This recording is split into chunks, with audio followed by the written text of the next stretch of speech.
ஹரே கிருஷ்ணா. கீதாச்சாரம் பாகம் 7. மனவாசகம் கடந்த மெய்யறிவு, அதன் தொடர்ச்சி.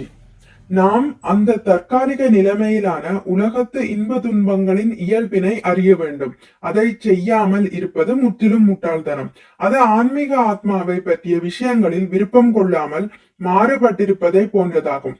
இந்த ஆன்மீக ஆத்மாவின் அடிப்படையில் தான் பூத உடலும் மனமும் வாழ்ந்து கொண்டிருக்கின்றன.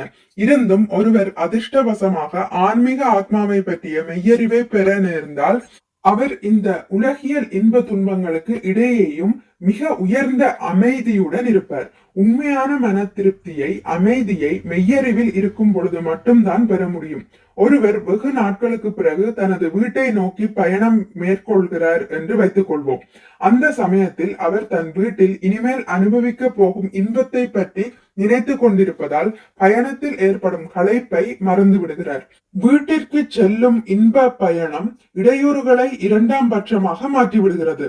அதை போல்தான் தன்னுடைய இல்லத்தை நோக்கி, அதாவது இறைவனின் இல்லத்தை நோக்கி திரும்பிக் கொண்டிருக்கும் ஒருவருக்கு மெய்யறிவின் சக்தியால் உடல் மற்றும் மனதளவாகிய துன்பங்கள் அற்பமாகி விடுகின்றன. அனைத்து துன்பங்களையும் நாம் உணர்வதற்கு காரணம் புலனுணர்வே. காட்சி, சுவை, மனம், ஒலி, தொடு உணர்வு போன்றவைகள் எல்லாம் பலதரப்பட்ட புலனுணர்வுகளே. இவை மனத்தின் ஒத்துழைப்பால் நமக்கு இன்பத்தையோ அல்லது துன்பத்தையோ அளிக்கின்றன. குளிர்காலத்தில் குளிர்ந்த நீரில் குளிப்பது நமக்கு தொல்லையாக, கஷ்டமாக உள்ளது. ஆனால் அதுவே நமக்கு கோடை காலத்தில் இன்பமாக இருக்கிறது. குளிர்காலத்தில் நெருப்பானது நமக்கு இன்பத்தையும் கதகதப்பையும் கொடுக்கிறது. ஆனால் கோடை காலத்தில் அதே நெருப்பு நமக்கு துன்பத்தை கொடுக்கிறது. எனவே நெருப்பிற்கோ அல்லது நீருக்கோ இயற்கையாகவே இன்பத்தையோ அல்லது துன்பத்தையோ கொடுக்கக்கூடிய சக்தி கிடையாது. ஆனால் பலதரப்பட்ட சூழ்நிலைகளில் நம்முடைய புலனுணர்வின் தன்மைக்கேற்ப அவைகளை இன்பம் அல்லது துன்பங்களின் காரண பொருளாக நாம் காண்கின்றோம். எனவே இந்த உலகத்தில் இன்பத்திற்குரிய பொருள் என்றோ அல்லது துன்பத்திற்குரிய பொருள் என்றோ எதுவும் இல்லை. இன்பமும் துன்பமும் நம்முள்ளே நடைபெறும் சிந்தனை, உணர்ச்சி, விருப்பம் இவற்றுடன் தொடர்பு கொண்டிருப்பதால் அவை புலனுணர்வை சார்ந்த ஒரு மனத்தோற்றமே ஆகும்.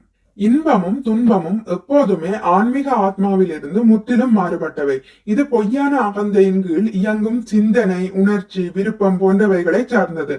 இவை பொய்யான உண்மை ஆகும். எனவே உலகளாவிய கல்விமான்கள் அறிவியல் அல்லது கலை என்று எந்த துறையிலும் அறிவில் முன்னேற்றம் கண்டிருந்தாலும் அந்த அறிவானது ஆன்மீக ஆத்மாவை பற்றிய குறிப்பை தரவில்லை என்றால் அது உடலையும் மனதையும் கட்டுப்படுத்தியுள்ள மாயையால் ஆன இயற்கை குணத்தின் உருவாக்கமே ஆகும். இது போன்ற உலகியல் அறிவின் முன்னேற்றத்தால் ஒருபோதும் நம்மால் உண்மையான இன்பத்தையும் அமைதியையும் அடைய முடியாது. பரமபுருஷ பகவான் ஆகிய கண்ணபிரான் பகவத்கீதையில் உறுதி செய்வது போல, எவரொருவர் நிலையான ஆன்மீக ஆத்மாவுடன் மெய்யறிவையும் வளர்க்கிறாரோ மற்றும் தற்காலிக இன்ப துன்பங்களால் பாதிக்கப்படாமல் இருக்கிறாரோ அவரால் மட்டும்தான் பிறப்பு, இறப்பு, முதுமை, நோய் என்பவைகளின் கொடுமையான பிடியிலிருந்து விடுபட்டு நிலையான ஆன்மீக வாழ்க்கையை பெற்று உண்மையான இன்பத்தை அடைய முடியும்.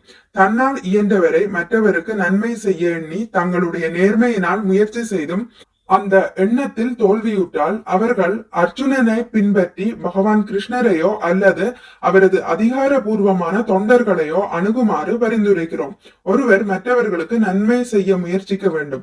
அதற்கு முன்னரே அந்த நன்மையை எப்படி செய்ய வேண்டும் என்பதையும் அவர் முழுமையாக அறிந்திருக்க வேண்டும். இல்லை என்றால் பிறர் நலன் கருதும் போலியான எண்ணத்தோடு ஒருவர் மற்றவர் விருப்பம் போல் நடந்தால் அதனால் அவருக்கு தற்காலிகமான நலம்தான் கிட்டும். அந்த நலனும் சிறு சிறு அனுகூலங்கள், மதிப்பு அல்லது உயர்ந்த நிலை என்ற வடிவத்தில் அமையும். ஒரு ஹிட்லரோ ஒரு முசோலினியோ அல்லது அவர்களை போன்று பொருள் நம்பிக்கை கொண்ட தலைவர்களோ வன்முறையாலோ நன்முறையாலோ மற்றவர்களுக்கு நன்மை செய்ய வேண்டும் எனும் எண்ணத்தை தன்னை பின்பற்றுகிறவர்களுக்கும் கூறுவர். அதனை கூறிய தலைவர்கள் ஒரு சில காலத்திற்கு மட்டுமே தம்முடைய கொள்கையை பின்பற்றுபவர்களின் நம்பிக்கையை பெற முடியும். தன்னை பின்பற்றுவோருக்கு நன்மை செய்ய நினைக்கும் இது போன்ற தலைவர்கள் இந்த தற்காலிகமான நன்மை தரும் செயல்களால் என்றும் அழியாத நன்மையை பெற முடியாது. இறுதியில் அவர்கள் ஒரு சூனியத்தையே காண்பார்கள். அதுபோன்ற தலைவர்கள் வகுத்த பாதையை பின்பற்றுபவர்கள் இன்னும் அதிகமான துயரத்தில் தான் ஆழ்த்தப்படுவார்கள். குருடன் ஒருவன் இன்னொரு குருடனுக்கு சாலையை கடக்க உதவி செய்வானாயின் இருவரும் சாக்கடையில் தான் விடுவர். மெய் அறிவற்றவன் குருடனை போன்றவன் தான்.